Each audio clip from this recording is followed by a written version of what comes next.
Welcome to our channel. Today we how to back up your credit monitoring reports with Experian. Quick tutorial step by step clearly.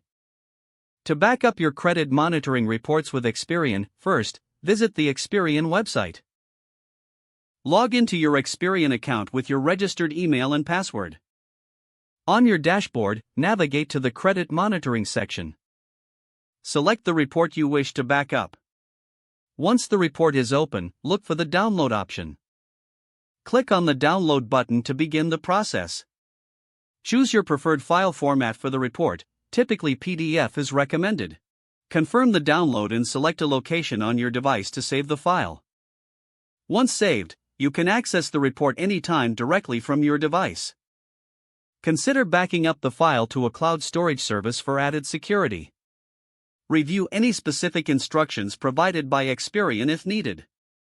Make sure to regularly back up your reports to stay updated. That's how you can back up your credit monitoring reports with Experian.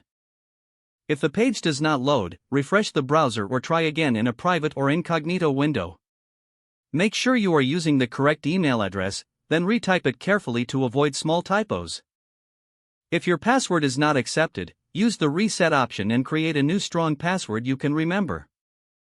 Check your spam folder for verification or security emails, then complete any requested confirmation steps. Enable two-factor authentication if available to improve account security and reduce unauthorized access risk.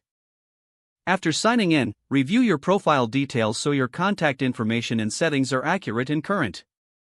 If you see an error message, note it down and try again after restarting your device and internet connection. Log out when you finish, especially on shared devices, to keep your account and payment information secure. If the page does not load, refresh the browser or try again in a private or incognito window. Make sure you are using the correct email address, then retype it carefully to avoid small typos. If your password is not accepted, use the reset option and create a new strong password you can remember. Check your spam folder for verification or security emails, then complete any requested confirmation steps. Enable two-factor authentication if available to improve account security and reduce unauthorized access risk. After signing in, review your profile details so your contact information and settings are accurate and current. If you see an error message, note it down and try again after restarting your device and internet connection. Don't forget to like this video and subscribe to our channel for more step-by-step tech guides.